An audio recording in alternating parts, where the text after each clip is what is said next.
derecho, fútbol al derecho, fútbol al derecho, fútbol al derecho. Goles de justicia en cada jornada, silbato y toga, un mismo estruendo. Ganamos todos en esta batalla. Bienvenidos a Fútbol al Derecho, el programa especializado en hablar del mundo jurídico a través del lenguaje universal, el fútbol.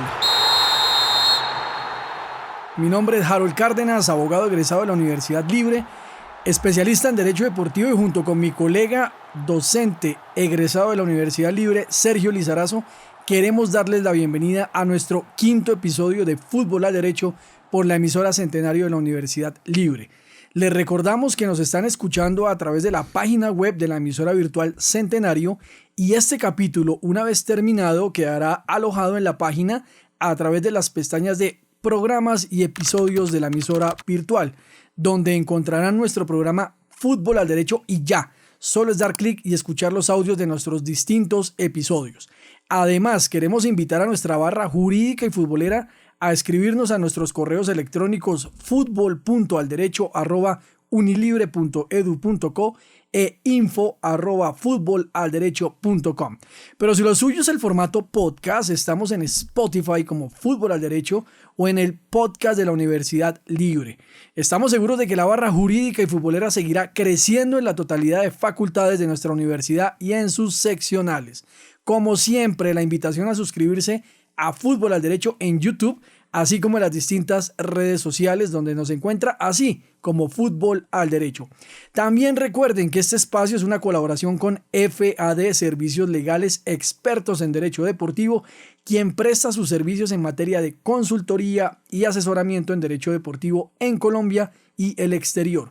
Contáctenos a través del correo info@futbolalderecho.com o en la línea telefónica +57 323 229 3752 o en la página web www.futbolalderecho.com. Con esta breve introducción, don Sergio Lizarazo, muy buenos días, buenas tardes, buenas noches, sea la hora en que nos estén escuchando. Dejémoslo en buen día a todos. Buen día Y buena noche a todos Okay. nuestros radioescuchas. Es que nos toca inventarnos un término nos aquí. Toca, así como lo hicimos con los youtubidentes, entonces Ajá. nos toca con los... Ahora, los youtubers también nos están viendo aquí seguramente en el Es que formato... el único que no pudo decir youtuvidente fue Oscar Córdoba. Un saludo para Oscar. Saludo a Oscar, lo invitamos. Pero bueno, un saludo para todos, a los estudiantes de la universidad, de todas nuestras seccionales, de todas las facultades, de Bogotá, El Socorro, Cali, Barranquilla, Cartagena, Pereira.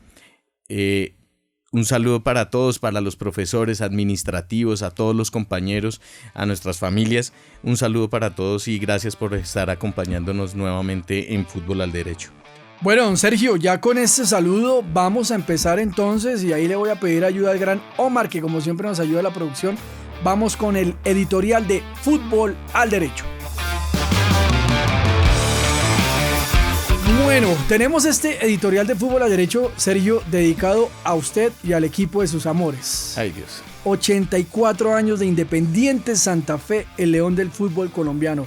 Omar, no se le olvide poner la cortinilla, porque curiosamente el día que nace Santa Fe, nació posteriormente don Sergio Lizarazo, nuestro colega y amigo, y ya dije, cómo no, egresado y profesor, además de nuestra alma mater, la Universidad Libre. Sergio, 28 de febrero de 1941, el Café del Rin, hoy conocido como el Café Pasaje, ubicado precisamente en el Pasaje Santa Fe de la época, sirvió como escenario para la fundación de Independiente Santa Fe, el primer campeón del fútbol profesional en Colombia en 1948.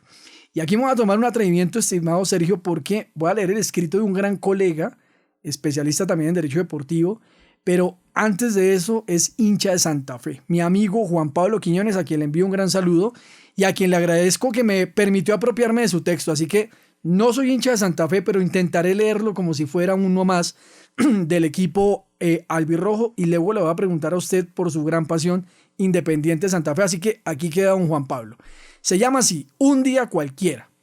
Me monté a un bus cualquiera, en medio de un afán cualquiera, buscando una fiscalía cualquiera, como cualquier día laboral. Me bajé en la 19 con séptima y caminando hacia el centro vi a un viejito cualquiera con el pecho colorado y las mangas blancas. Claro, hoy juega Santa Fe, me dije a mí mismo con un profundo lamento. Normal para esta tusa que también se volvió cualquiera producto de una nueva eliminación. En otro tiempo, años atrás, realmente un evento como este para muchos cualquiera sería lo único que ocuparía mi cabeza. Sin importar nada, tendría una camiseta cualquiera de mi equipo favorito. De hecho, estaría todo el día pensando en la alineación y seguro me haría un par de preguntas cualquiera como ¿habrá comido bien Huguito? ¿Marmolejo se habrá hecho las uñas como le gustan? ¿Albornoz habrá aprendido a patear penales? Pero hoy, precisamente hoy, no es un día cualquiera. Hoy, sin recordarlo, el calendario marca el 28 de febrero. Y entonces deja a un lado el piloto automático y como si el destino así lo quisiera, aparecía a pocos metros del antiguo Café El Rin. Santa Fe no solo juega una Libertadores que no quiso, Santa Fe no solo juega contra Envigado después de quedar eliminado de una Libertadores que no quiso jugar, sino que hoy, 84 años atrás, un grupo de gomelos cualquiera en un viernes cualquiera, después de la universidad, fundaron una institución que llevo atravesada en el corazón. Y entré al café que hoy se llama Pasaje, y cuando entré me acordé por qué me hice hincha de Santa Fe. Entraban y salían señores de boina, pedían periquito con almojábana, y entraban y salían jóvenes con cachucha y sudadera pidiendo pola a las 10 de la mañana. Se saludaban, tomaban fotos y se felicitaban los unos a los otros, como si la historia del martes hubiera sido más justa. Uno de hecho llevaba a su hijo en brazos y ambos vestían de rojo como debe ser. Entre el odio al presidente, la melancolía de los hechos y un profundo sentimiento de orgullo, se siguieron saludando y fue en ese momento que recordé que a primera vista nos vemos diferentes y lo que significa eso tan hermoso que tenemos en común. Recordé a mi mamá e incluso, a pesar de lo que todos sabemos, recordé también a mi papá, un tipo que nos ama tanto que en silencio y siendo azul nos ha visto sufrir toda la vida en el Campín. Recordé tantas tardes de fecha 18 pegado al radio. Recordé la frustración de quedarnos fuera por 1 o 2 punticos. Recordé esa imagen de la Guardia saltando por allá en el 2007, una imagen que tengo desde niño y cómo tanto tiempo después me sigo erizando cuando la pienso. Recordé uno que otro gol orgásmico de Leider Calimenio y la rabia que genera darlo todo y no conseguir nada. Recordé el miedo que sentía las semanas de clásico y lo inmortal que me creía al llegar al colegio las muchas, entre paréntesis, pocas realmente veces que ganábamos. Recordé la primera vez que trabajé, pues con lo poco que gané me alcanzó para ir a ver cómo se nos escapó una final con Nacional. Recordé las tantas otras que se nos han escapado. Recordé los abrazos con desconocidos, las jugadas inexplicables de Omar Pérez que arreglaban partidos que parecían imposibles. Recordé que él veía lo que nadie podía ver. Recordé que un día remoto por allá en el 2015 nos sentamos en la silla de los grandes de verdad y la frialdad de Seijas que ese día vestido de rockstar, el muy desgraciado la picó. Ahí recordé que a veces, aunque pocas, la vida también nos da. Recordé a Basílico, Wilson, Costas y Peluso, los años de sequía, nuestra época dorada y la oscuridad con la que vemos el futuro. Una oscuridad que, aunque duele, no vale nada. Recordé que lo del martes no vale nada. Lo que pasó hace 8 meses tampoco y lo que se avecina, aunque duela, mucho menos. Lo que realmente vale está acá en el Café Pasaje, mientras me tomo el tiempo de escribir esto. No se puede describir, pero se siente en el ambiente, entre la risa, la cerveza, el pocillo águila roja y una bufanda roja y blanca que cuelga del techo, entre eso que llamamos la familia de cada domingo y los valores cardenales de los que nunca vamos a escapar. Solo nosotros sabemos lo que se siente, eso tan santafereño que nos hace santafereños, eso que hoy celebramos en medio del dolor. Feliz cumpleaños a mi santafecito, a mi primer amor, a lo que me define como persona y que aún si quisiera nunca podría dejar. Feliz cumpleaños en este día cualquiera en el que recordé, sin quererlo, lo que me hace sentir, todo lo que me enamoró de ti. Feliz cumpleaños y que sean muchos más. Ahí escribió el gran Juan Pablo Quiñones de Independiente Santa Fe y ahora le paso la posta a Santa Fe y al cumpleañero Sergio. Bueno, Harold. Primero el texto, muy bonito. Creo que decir algo, eso es como cuando un ramo de flores está completo, no hay que ponerle más flores al tema. Como primera medida de eso. Segundo, el cumpleaños de Santa Fe y el cumpleaños de una persona es un estado del alma en realidad. Entonces Santa Fe es un estado de un alma atormentada por muchos momentos, la mayoría de momentos, pero Santa Fe es un estado del alma. Recuerde usted lo que decía la novela de Guillermo Sacheri, o Saccheri, El secreto de sus ojos. Una pasión es una pasión, y Santa Fe es eso. Yo creo que es eso, pasión, dolor, con unos momentos de alegría muy grandes y que se han festejado de una forma supremamente grande, precisamente por esa pasión que tiene el hincha santafereño. Uno de los elementos que a mí más me ha llamado la atención de esta pasión y de ese ser hincha de este equipo, y es como lo decía el texto que usted nos leía, es cómo Santa Fe nació de un grupo, de lo que él llama gomelos, de un grupo de niños de unos niños muy bien de la capital, porque Santa Fe nace en el Gimnasio Moderno y en la Universidad del Rosario. A veces nunca se asocia mucho esos dos elementos, o se habla mucho del Gimnasio Moderno o del Café del Rin. En realidad, la mayoría ya estaban estudiando, la mayoría estudiaban en el Gimnasio Moderno. Muchos estudiaban Derecho, muchos de ellos, Ernesto Gamboa, Gonzalo Rueda Caro, Urdaneta, bueno, ahorita por ahí los tengo. Entonces es esa asociación. Santa Fe tiene esa pasión, inclusive, mire, jurídica también. La mayoría de ellos estudiaban Derecho porque eran gente divinamente. Entonces, obviamente... Siguen siendo gente divinamente. No, y digamos que usted encuentra... Bueno, sí. No, digamos que sí. No hablemos de la dirigencia. De la dirigencia déjeme un espaciecito al final. Pero digamos que entre los hinchas usted puede encontrar personas de toda la vida, como dicen por ahí.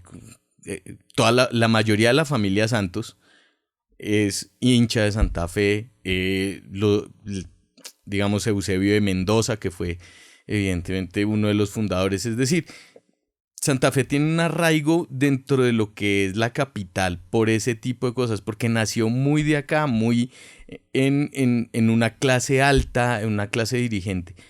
Pero, digamos, lo más interesante, lo que a mí me ha parecido supremamente interesante de todo el desarrollo de la historia de Santa Fe, es cómo un grupo, cómo ese nicho, y un nicho de clase alta, digámoslo así, ha llegado a los barrios más populares, a las personas más humildes de la capital, que sienten una identidad y sienten una identificación con ese equipo.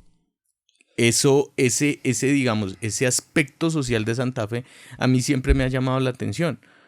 Cómo un equipo de fútbol de unos niños bien de la capital ha logrado permear todas las capas sociales de la ciudad. Obviamente Santa Fe hoy por hoy, digamos, y por la situación que pasó casi 40 años sin ser campeón, pues dejó de ser protagonista dentro de muchas generaciones, y eso también le pasó a Millonarios un poco, porque digamos que en los años 80 y 90 Millonarios y Santa Fe desaparecieron del panorama futbolístico en Colombia, y eran dos equipos.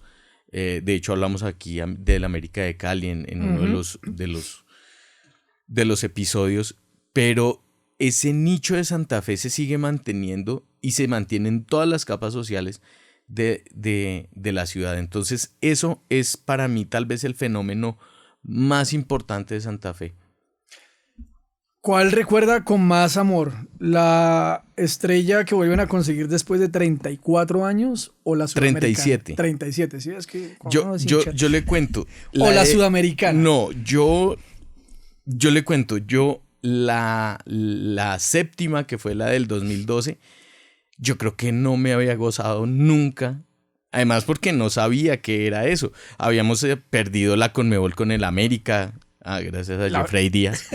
Saludo a Jeffrey. Un saludo, Jeffrey. Los hizo todo con el Once Caldas, pero con Santa Fe. Dejémoslo así. De hecho, el arquero del América era Robinson Zapata, que después es el héroe de la Suramericana. Claro que sí. Pero yo había perdido finales, perdimos la del 2005 con Nacional. Es decir, digamos que no voy a seguir haciendo énfasis en las finales perdidas, pero la del 2012 creo que para mí tiene un significado y un sabor especial, porque yo no lo había visto campeón del campeonato local, nunca lo había visto campeón. La de la Suramericana fue supremamente importante, pero me coge estudiando en España. en la Universidad de Salamanca haciendo la maestría en análisis económico del derecho y políticas públicas. Tremenda maestría. Nadie lo duda, doctor Sergio. Y entonces me coge allá, la veo, la escucho y la celebro solo porque no tenía en ese momento con quién escuchar. Oiga, yo sí me acuerdo de ese día, esa final. Creo que la ciudad paralizada por lo que me decían mis amigos y todo el cuento. Y eran las 3 de la mañana y yo gritando solo en España. Además porque Santa Fe entra en ese grupo de equipos colombianos, muy pocos en realidad, que han obtenido títulos continentales, o sea, es nacional. Y no me baje del título intercontinental, ¿no? Vamos a ponerlo también presente. Pero vamos a tener esa discusión. No. Es el único equipo colombiano que ha ganado algo por fuera del continente americano, ¿sí? En lejanas tierras asiáticas. Para los escuchas y youtubers, estamos hablando de la famosa Copa Surugabank, que el doctor Sergio señala como un título reconocido internacionalmente para Independiente Santa Fe. Pero Sergio, digamos Santa Fe, insisto, usted tiene toda la razón, representa la pasión de un pueblo sin duda alguna. Eso también lo comparten allá otro equipo rojo de otra ciudad. Pero Santa Fe representa muchos valores y además tiene algo muy interesante y ya lo hemos hablado en distintos episodios. Primero, ser el primer campeón del fútbol colombiano, no solo a nivel masculino, sino también femenino. Y eso es algo muy interesante también del fútbol femenino de Independiente Santa Fe, que además fue protagonista el año pasado precisamente de Copa Libertadores femenina. Mire, yo soy crítico con lo que ha pasado los últimos fácilmente 7 años con lo que es el equipo, con la propiedad del equipo y con el manejo empresarial del equipo, porque yo no le veo una organización empresarial fuerte a Santa Fe, que eso es lo que demandamos los hinchas que queremos a Santa Fe. Pero algo que sí yo debo reconocer es la incursión de Santa Fe en el fútbol femenino. Santa Fe no cumple solo 84 años el equipo de los hombres. Santa Fe cumple 84 años como institución y dentro de eso el equipo femenino hoy tiene un valor supremamente agregado. Recuerde usted que la primera final que jugó es la taquilla más alta que ha habido para una final de fútbol femenino. Entonces, todo ese tipo de cosas respecto al fútbol femenino me ha parecido siempre supremamente interesante. Además de, como le digo, la crisis que vivimos hoy por X o Y manejo, por X o Y dirigentes. Los dirigentes y los propietarios del equipo hoy por hoy van a pasar, pero los que se van a quedar con esto son los hinchas, y mi saludo para todos los hinchas de corazón, a todos los profesores, muchos profesores que fueron profesores de nosotros también. Porque eso en las aulas de clase de la Universidad Libre es algo que siempre se indica. El profesor, como norma, dice de qué equipo es. Exacto. Y a nosotros nos tocó la mayoría santafereños. Total. Entonces, muy pocos embajadores. No voy a decir nada al respecto, pero muy buenos abogados y muy buenos profesores, y esta cara de sufrimiento que tenemos los hinchas de Santa Fe la llevamos con orgullo y, como le digo, pasarán, pero los hinchas siempre nos vamos a quedar. Y recuerden lo que decía el Papa Francisco: cuiden su Santa Fe. Perfecto.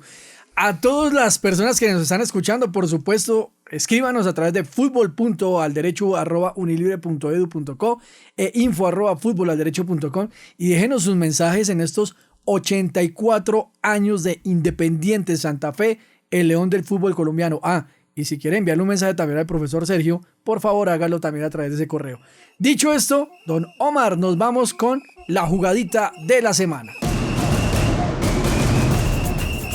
Bueno, y esta jugadita de la semana se denomina la condena a Luis Rubiales, expresidente de la Real Federación Española de Fútbol, por el beso a Jenny Hermoso. Y es que esta jugadita de la semana se centra en hablar de la sentencia emitida por el Juzgado Central de lo Penal de la Audiencia Nacional en Madrid, España, el pasado 20 de febrero de 2025. En el caso donde figuran como acusados Luis Manuel Rubiales Bejar, Jorge Vilda Rodríguez, Albert Luque Martos y Rubén Rivera Teijido. Y como acusadora particular, Jennifer Hermoso Fuentes y la acusación popular de la Asociación de Futbolistas Españoles, AFE. Digamos, Sergio, para poner un poco de contexto a las personas que nos están oyendo, es que la causa, que es la número 6 de 2024 y se da en el marco de un procedimiento abreviado, buscaba verificar los delitos que se le endilgaron a Rubiales por dos situaciones. La primera, se le acusó de agresión sexual y de coacciones. ¿Y qué pretendía Jennifer Hermoso? Y ya vamos a recordar un poco el caso. Se solicita declarar criminalmente responsable del delito de agresión sexual a Rubiales e imposición de 1 año de prisión como pena principal e inhabilitación especial para el derecho de sufragio, es decir, votar, como pena accesoria. Además de una inhabilitación para el ejercicio de profesión relacionada con el ámbito deportivo. Solicitó también una libertad vigilada durante 2 años, una prohibición de comunicarse con Jennifer Hermoso y la prohibición de acercarse a la misma o mantenerse en sus proximidades en un radio de 200 metros durante 4 años. Además pidió Hermoso que Rubiales asumiera el pago de costas y por vía de responsabilidad civil el pago de una indemnización por 50.000 euros. Además, Jennifer Hermoso también solicitó se declarara criminalmente responsable del delito de coacciones a Luis Rubiales, Jorge Vilda Rodríguez, que fue el técnico de la selección española para el Mundial, Albert Luque, que era el director deportivo de la Real Federación Española de Fútbol, y Rubén Rivera Tejido, que ya vamos a contar, era el encargado de la delegación en un viaje especial que se hizo a Ibiza. A ellos solicitó Jennifer Hermoso se le impusiera una condena de 1 año y 6 meses de prisión, una inhabilitación también para el ejercicio de profesión relacionada con el ámbito deportivo y una inhabilitación para el ejercicio de profesión relacionada con el ámbito deportivo, y que comunicarse precisamente con Jennifer Hermoso y de acercarse a ella en 200 metros y durante 3 años y 6 meses y el pago de 1/4 de las costas. También solicitó Hermoso que se condenara a estas personas al pago de 50.000 euros. Obviamente los acusados solicitaron se absolviera por los delitos endilgados a estas personas. Sergio, recordemos un poco cómo fue este episodio y de dónde nace todo este tema de la acusación de Jennifer Hermoso, jugadora de la selección española de fútbol en el Mundial de 2023, a el señor Luis Rubiales. Bueno, pues básicamente, y como a modo de resumen muy breve, recordemos, creo que la imagen lo dice todo. Recordemos que España sale campeón mundial del Mundial Femenino y en el momento de la celebración, y ese es uno de los elementos que alega Luis Rubiales, en un momento de la celebración, él le da un beso, le toma la cabeza, ¿no? Uh-huh. Y ese va a ser un elemento importante ahí. Le toma la cabeza a la jugadora y le da un beso en la boca. El momento, digamos, de la efusividad y todo el tema, como que todo el mundo pasó por alto la situación. Ya un momento después, la jugadora obviamente se sintió agredida en su humanidad porque ella no consintió que se le diera un beso de esa forma, no consiente que el presidente de la Real Federación Española tome su cabeza y, como decimos, le chante un beso, pues porque sí, sin que medie la autorización expresa de la persona. En este caso era una jugadora de fútbol, sí, pero puede suceder en cualquier otro ámbito laboral o deportivo. Y en esa medida la jugadora evidentemente dice, hey, un momento, esto no puede pasar. Y dentro de su humanidad pues se siente agredida y empieza todo el boom mediático, porque el problema de esto fue también el boom mediático mal manejado en algunos casos. Total. Sí. Es bueno visibilizar las agresiones, evidentemente, porque eso es lo que dan una muestra de rechazo y repudio social. Lo que no es las tergiversaciones que hubo alrededor de la situación. Claro, Sergio, porque acuérdese que pasa la celebración, se da el beso, en principio se ve como algo que en principio uno decía, bueno, ok, pasó, vio uno celebrar a la jugadora y uno diría, ok, fue consentido en su momento. Pero después empieza precisamente, y lo que usted dice, aquí viene un poco el producto de la masificación de las redes sociales, porque acuérdese que las redes sociales fueron las que empezaron. Unos empezaron a señalar Rubiales porque hizo esto, con permiso de quién, Exacto. es un atrevido, X o Y. Y por otro lado, las redes sociales empezaron a decir, pero es que Jennifer Hermoso lo consintió, no dijo nada, mire cómo celebran. Y a además, minimizarlo. Es que fue un besito. Y ahorita vamos a hablar de el famoso besito y piquito, porque además no me imaginé ya leyendo la sentencia cómo hacen todo un contexto cultural de lo que implica una cosa o la otra. Pero ese primer elemento está ahí, Sergio. Yo creo que también el tema de las redes sociales, obviamente estamos en una época muy diferente, en donde ya tenemos mayor visibilidad, redes sociales, y la gente entró a opinar. El primer día yo me acuerdo que estábamos en una polémica, pero no se entendía bien si había sido o no había sido consentido.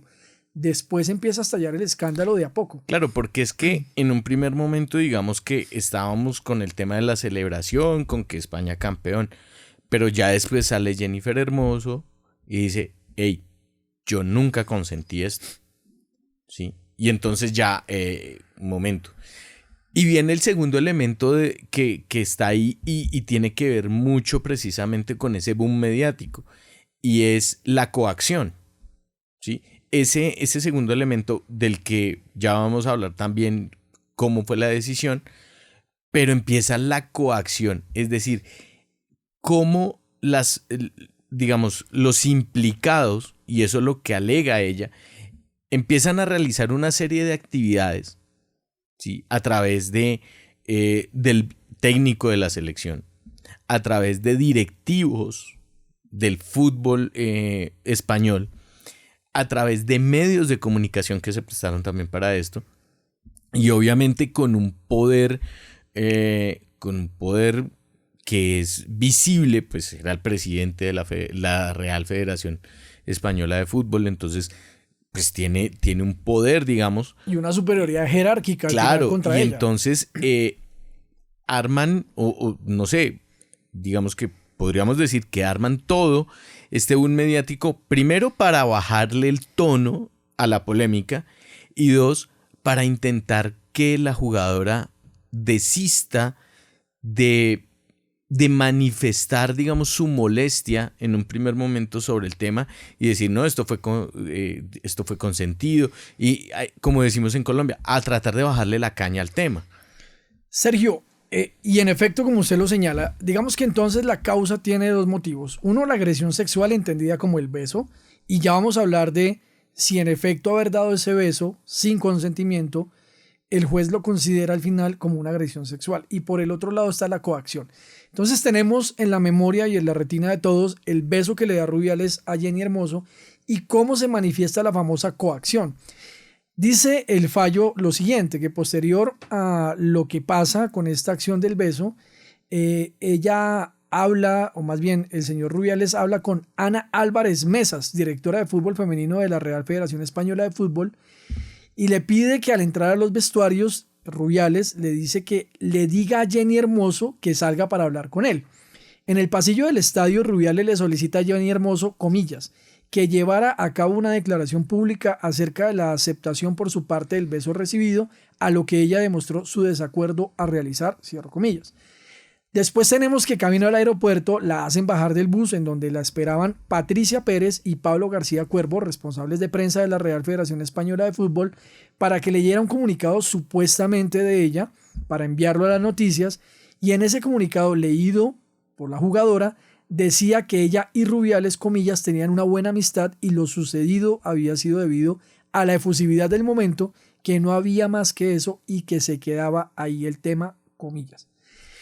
Posteriormente, el técnico de la selección española, el señor Jorge Vilda Rodríguez, en el vuelo de regreso de una vez España se corona campeona y de Australia se devuelven a España, hacen una parada en Doha, en Qatar.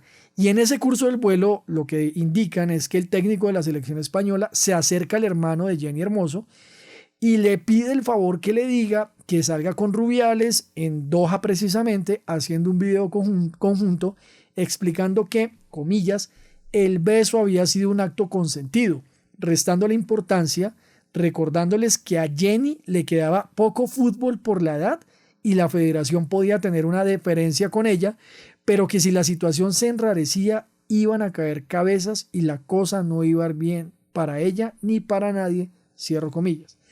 ¿Qué pasa después? Del 22 al 25 de agosto, la selección viaja a Ibiza y ahí Rubén Rivera Teijido, a cargo de la expedición de la selección y encargado de gestionar la estancia de las jugadoras en Ibiza, se aproxima a Jenny Hermoso y le da el teléfono para hablar con Albert Luque, que es el director deportivo de la Federación Española de Fútbol.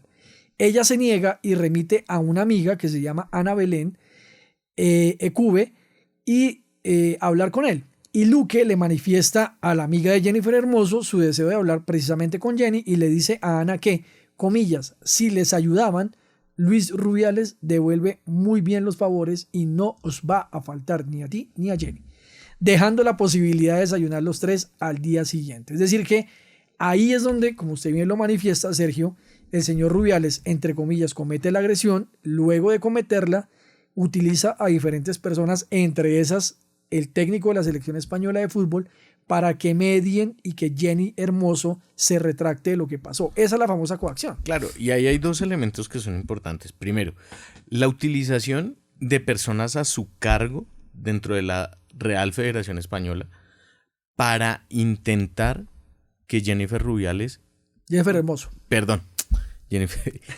Hermoso se retracte de esa manifestación respecto a que el beso no fue consentido. Entonces utiliza una serie de personas a su alrededor, pero el segundo elemento que es supremamente importante, y eso no sucede en Colombia, es la utilización del sistema como tal, de la infraestructura de la Real Federación Española para ese efecto. Es decir, la infraestructura institucional se ve manchada porque la persona que es su representante utiliza el esquema y la institucionalidad de la Real Federación Española para coaccionar a una jugadora, ¿sí? Y ese es el tema que uno dice, hey, espérese, ¿cómo no solo se utilizan a unas personas? ¿Sí? Porque las personas hubieran podido decir no, pero claro, bajo un nivel jerárquico lo que utiliza es la coacción por parte de la institución a esas personas para que presionen a Jennifer Hermoso. Y entonces ahí uno dice, es complicado el tema. Finalmente esto va a tener un desenlace, que ya se lo vamos a contar, pero que sí queda en el aire cómo este tipo de personas utilizan esas, no solo a las personas, sino a la institución. Y es que la institución termina también siendo afectada en esto, claro, con la actuación de una persona en particular. Además de, digamos, la agresión sexual, que ya per se es gravísima, pero también cómo se vuelve grave la utilización del esquema institucional. Así es, porque digamos, hasta el momento hemos hablado de lo que considera Jennifer Hermoso fue los dos delitos, la agresión sexual y la coacción. Ahora vamos a hablar un poco de lo que determinó el fallo, o el juez mejor penal, para saber si en efecto existió o no existieron la comisión de estos delitos. Empecemos hablando tal vez del más grave, Sergio, que es el delito de la agresión sexual, que está previsto y penado en el artículo 178, numeral primero y cuarto del Código Penal español, en donde el juez básicamente señala lo siguiente, que al concurrir los elementos del tipo penal, ¿y cuál es el tipo penal de agresión sexual? Es el siguiente, comillas, realizar de forma sorpresiva un acto que atenta con la libertad sexual de otra persona sin consentimiento de la agredida. Básicamente eso es la agresión sexual. Ahora, la pregunta que surge es si el dar un beso a la mujer en la boca tiene una clara connotación sexual. Y digamos que el juzgado en su sentencia, o el juez en su sentencia mejor, empieza a discriminar una serie de elementos que son bien interesantes, como que no es la forma normal de saludar a las personas con quienes no se mantiene una relación de afectividad, es decir, palabras más, palabras menos, usted no va saludando a todo el mundo de beso en la boca, es lo que dice el juez. Jennifer Hermoso o Jenny Hermoso dice dentro de sus testimonios que ella saluda de 2 besos en la mejilla, como se hace en España, y de 1 beso en la mejilla, como se hace en México, para generar esa connotación de que ella no está saludando a todo el mundo de beso en la boca. Además, el fallo determina que Rubiales revela que él no da besos en la boca como forma habitual de saludo.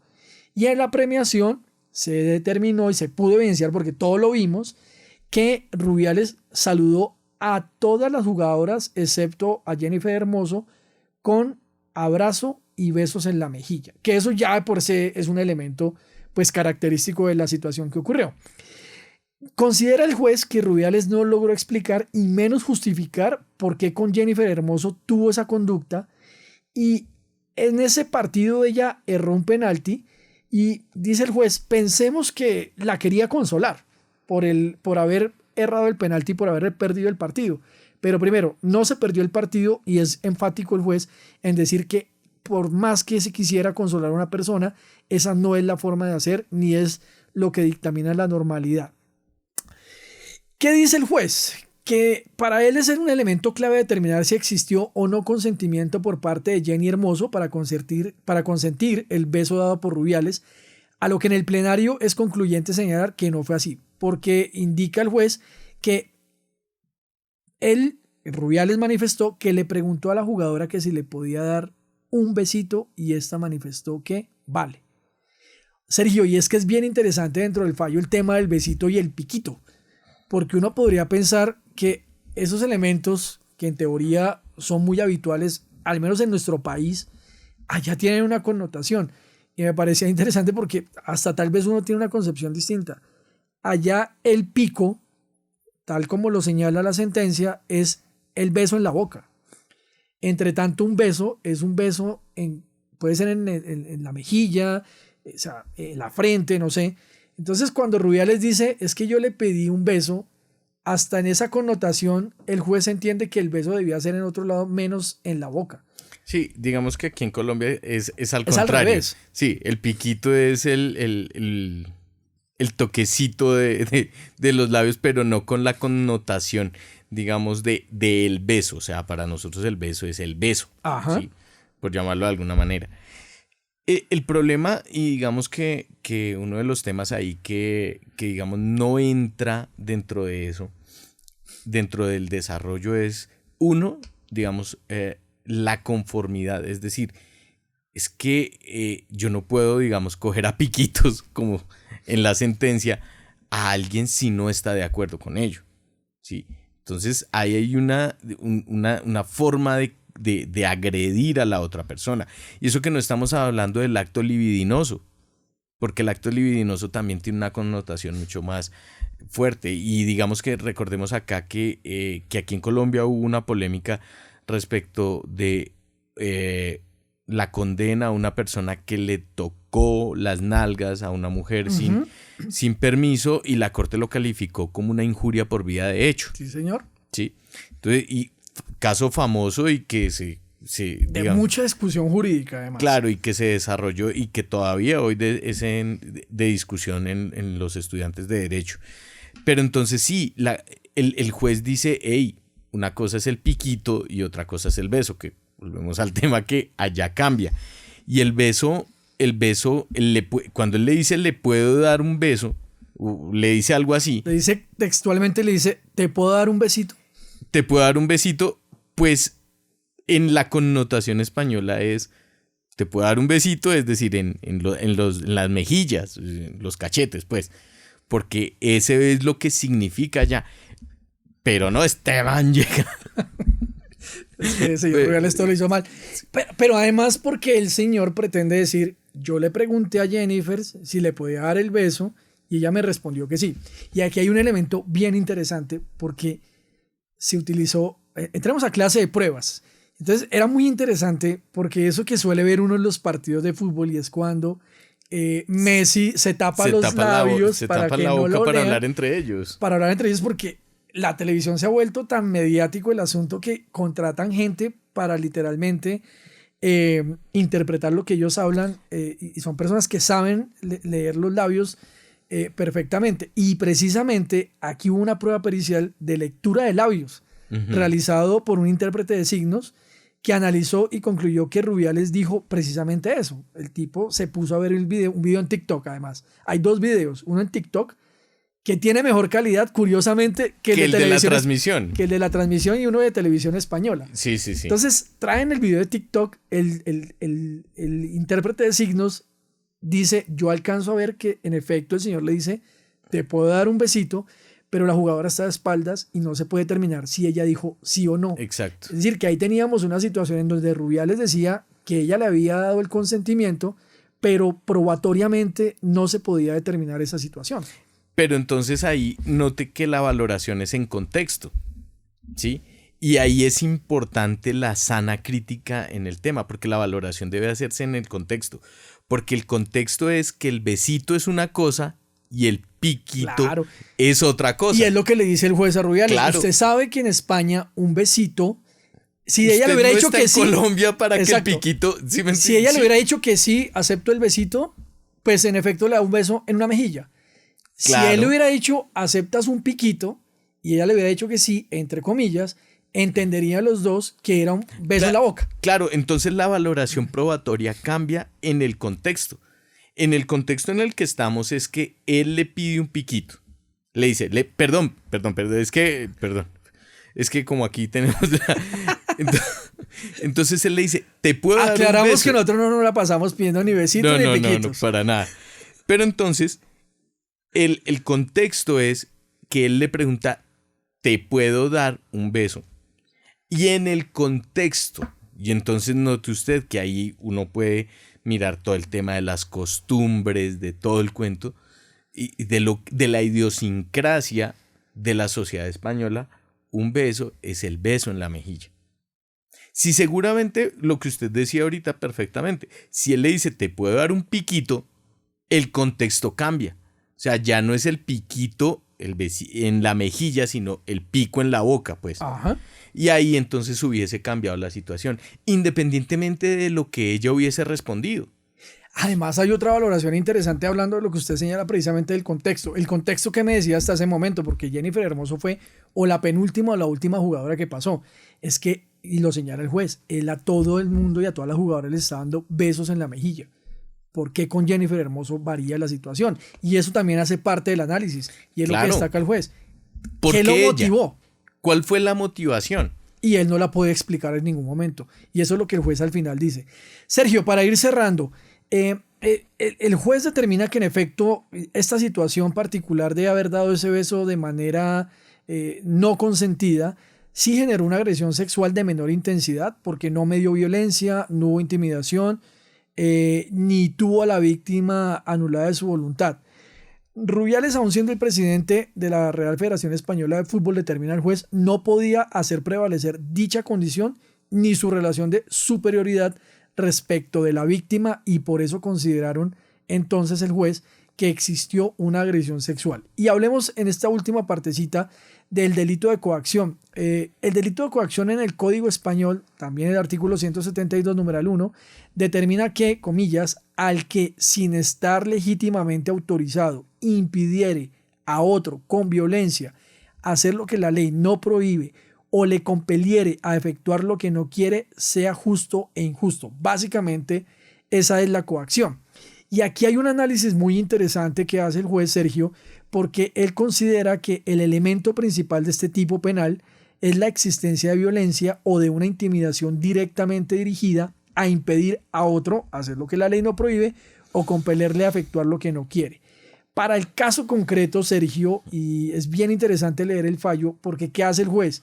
Empieza a discriminar cada uno de los testimonios que dio en este caso Jennifer Hermoso de cada una de las situaciones que ya detallamos, es decir, lo que pasó en el bus, lo que pasó en el avión, lo que hablaron el técnico con el hermano, el director deportivo con la amiga, y el juez determinó que pese a que uno puede interpretar que en efecto el señor Rubiales a través de terceras personas quería mediar para variar la decisión de Jennifer Hermoso, no existió violencia. Y ese se convierte en el elemento principal de estudio del juez en ese sentido, Sergio. Yo ahí sí difiero. Porque es que volvemos al tema. Yo creo que hay que analizar el contexto. Es que Rubiales es el presidente de la Real Federación Española de Fútbol, es decir, está detentando una posición de poder respecto de Jennifer Hermoso. Es decir, hay una posición de poder y utiliza a las personas a su cargo desde su nivel jerárquico y utiliza la institucionalidad de la Real Federación Española para intentar modificar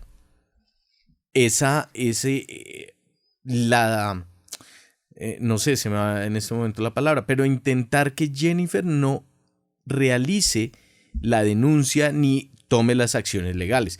Entonces yo creo que no es una violencia que pueda decirse que sea manifiestamente abierta, pero yo sí creo que es una especie de violencia porque se está poniendo a unas personas a realizar bajo precisamente un nivel jerárquico, una posición de poder, a intentar bloquear a la jugadora, pero además utilizar una infraestructura completa institucional para lograrlo.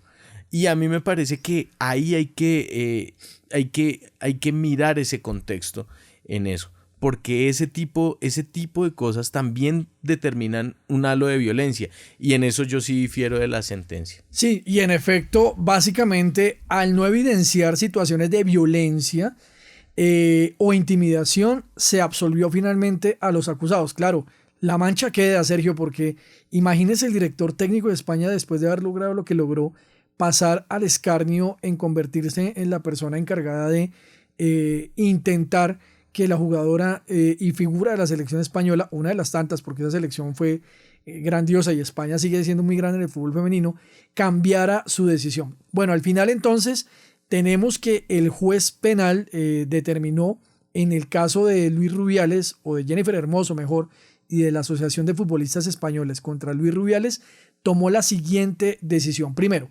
determinó que Luis Rubiales fue criminalmente responsable en concepto de autor por el delito de agresión sexual por su participación directa, material y voluntaria que tuvo en la ejecución de esa situación del beso.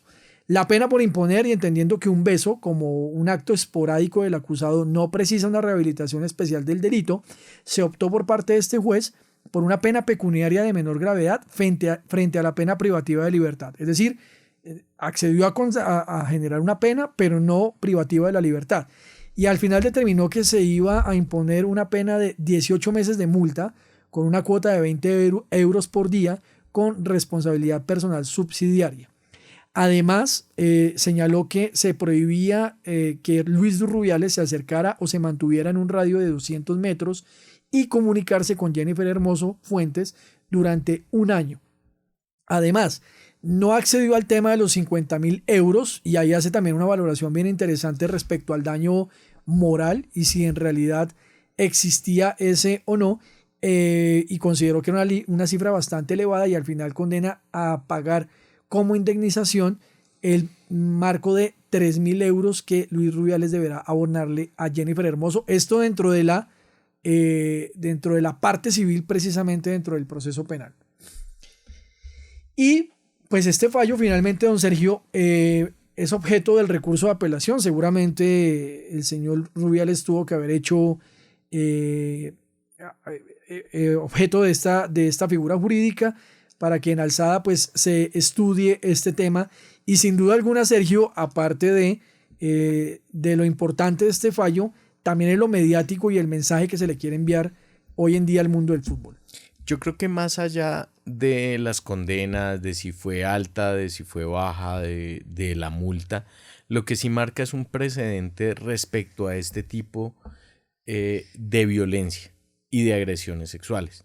Primero, determinar que, hombre, pues un beso es, bueno, acá es un beso, allá cambia, pero digamos que este tipo de situaciones sin el consentimiento expreso de la persona, pues constituye evidentemente una agresión sexual. Y más allá, como le decía, de eso, marca un precedente respecto precisamente de las posiciones de poder respecto de una actividad o de una labor, porque eso también es supremamente importante. Y respecto de otros, digamos, otros tipos penales, como puede ser, como lo hablamos acá en nuestro contexto colombiano, de las injurias por vía de hecho, de la agresión, de una serie del acoso sexual, por ejemplo. Entonces, ¿cómo puede eso? A mí me parece que es supremamente importante porque dentro del deporte usted sabe que estos son temas supremamente cerrados. Aquí en algún momento hablaron hasta que la FIFA los iba a desafiliar y bueno. Ajá, así no, es. No. Hoy por hoy la FIFA creo que, y ya lo hablamos en algún momento, hoy es un poco más abierta con eso porque sabe la fiscalización que tiene, no solo de los países, sino la fiscalización social que tiene en estos contextos. Y esto marca un precedente para decir, hey, cuando se cometen este tipo de conductas, pero, y un llamado para más de uno, cuando se cometen delitos comunes, no hay FIFA que valga. Así es, así es. Oiga, antes de cerrar, darle aquí un crédito a don Omar, que nos hace una acotación bien interesante, y es que precisamente esta semana Jennifer Hermoso fue nuevamente objeto de ser muy mediática, pero esta vez sí por el tema futbolero. Le hizo un pase a la jugadora llamada Lisbeth Ovalle en el Tigres Femenil de México, que hoy se convierte en uno de los mejores goles de la temporada, sino uno de los mejores goles en el fútbol femenino mexicano. Así que cuando puedan véanlo, ahí a don Omar, muchas gracias por el datazo. Y con el tema de el delito de agresión sexual y coacciones, terminamos esta jugadita de la semana y nos vamos con el algo más en Fútbol al Derecho. Bueno, y vamos con este algo más que se denomina para esta semana, mi querido Sergio, ¿la cuarta es la vencida? Patricia Duque Cruz es la cuarta ministra del Deporte en el gobierno de Gustavo Petro. Y vamos a señalar lo que dijeron en la cuenta de Instagram del Ministerio del Deporte, @mindeportecol. Comillas, mediante el decreto 0250 de 2025, el presidente de la República, Gustavo Petro Urrego, formalizó el nombramiento de Patricia Duque Cruz como nueva ministra del Deporte. La jefe de la cartera tendrá la misión de adoptar las políticas públicas que garanticen el cumplimiento de las metas del Plan Nacional de Desarrollo 2022-2026, así como las funciones inherentes al cargo como formular, dirigir, coordinar y evaluar los planes, programas y proyectos relacionados con el deporte, la recreación y la actividad física. La comisión delegada por la ministra ya adelanta las jornadas de empalme con las diferentes áreas del ministerio, un proceso clave para la transición y la gestión. Durante los próximos días se revisarán los proyectos en curso y se establecerán las prioridades para continuar con el fortalecimiento del sector y la ejecución de la oferta en el país, cierro comillas. ¿Quién es la nueva ministra del Deporte, mi estimado Sergio? Patricia Duque es administradora de empresas de la Universidad Católica de Colombia, especialista en gerencia pública de la Universidad Central y especialista en alta gerencia de la Universidad Militar Nueva Granada. Cuenta con una amplia experiencia en el sector público, ocupando cargos a nivel nacional, departamental y distrital. Entre los cargos en donde sobresale la nueva ministra, estuvo en la Contraloría de Bogotá como directora de división, fue personera local en la Personería de Bogotá, subdirectora administrativa y financiera del Consejo de Bogotá, superintendente de Servicios Públicos Domiciliarios en el mandato de Juan Manuel Santos, asesora en el IDRD, un saludo a la gente del IDRD, yo trabajé en el IDRD, y en la Contraloría de Bogotá.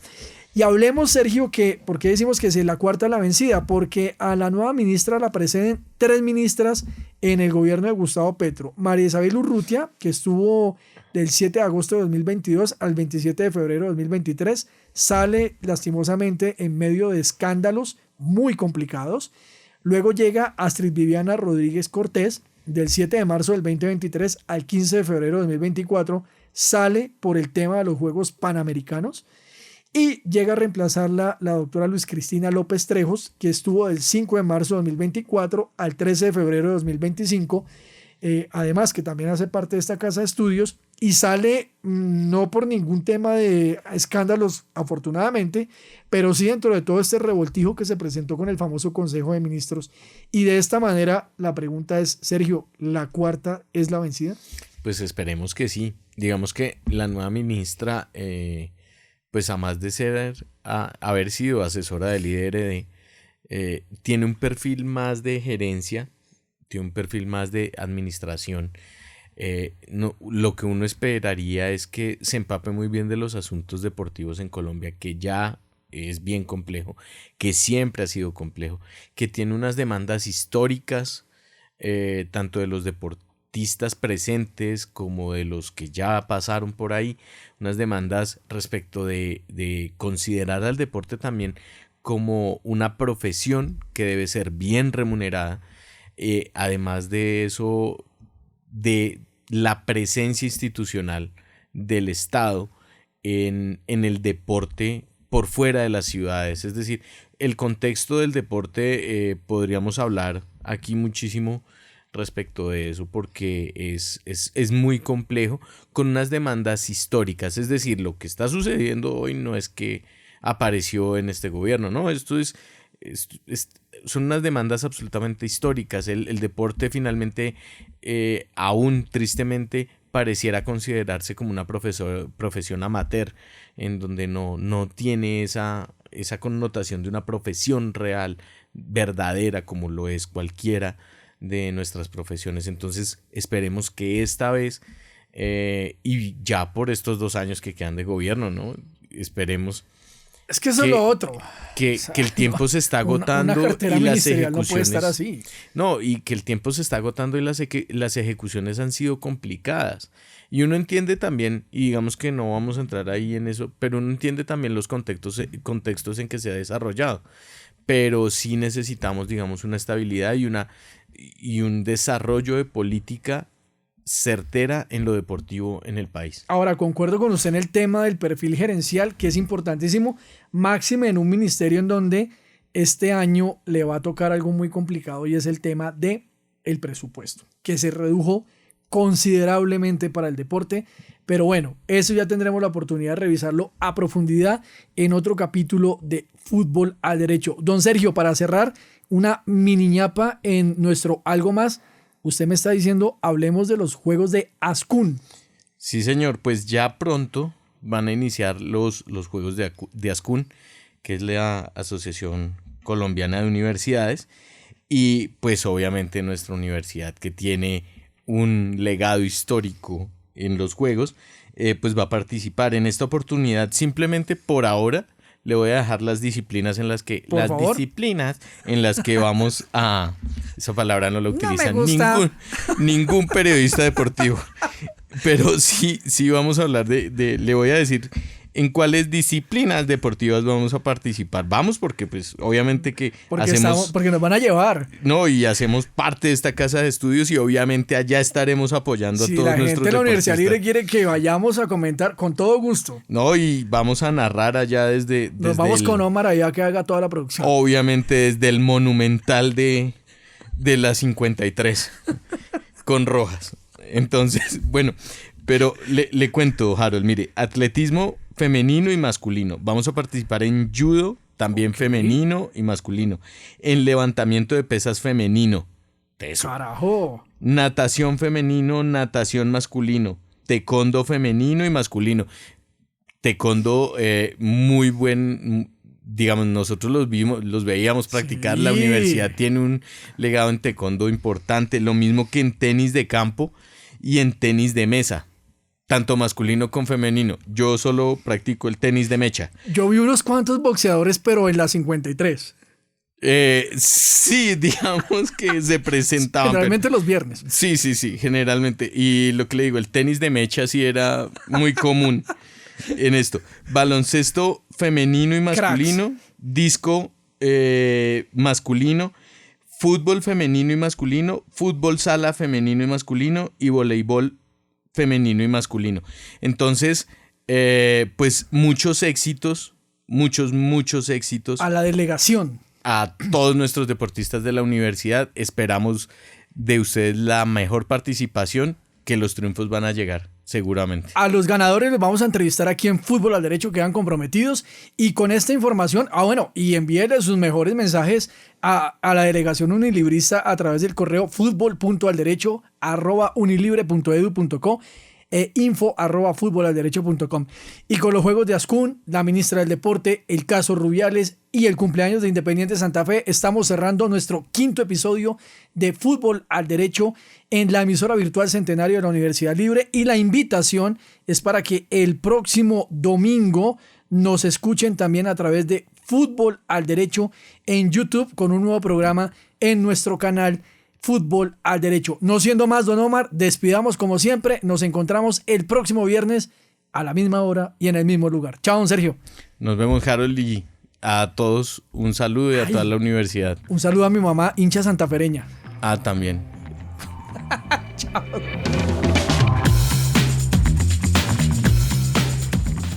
En la emisora Centenario, Fútbol al Derecho. el programa especializado en hablar del mundo jurídico a través del lenguaje universal, el fútbol. También presentes en YouTube. Conduce Harold Cárdenas y Sergio Lizarazo. Control Master Omar Montoya. Productor Julián Espinel. Coordinador audiovisual Alex Alejo. Dirección General Andrea Mazuera Ayala. Universidad Libre. 102 años educando en libertad para la justicia y la paz.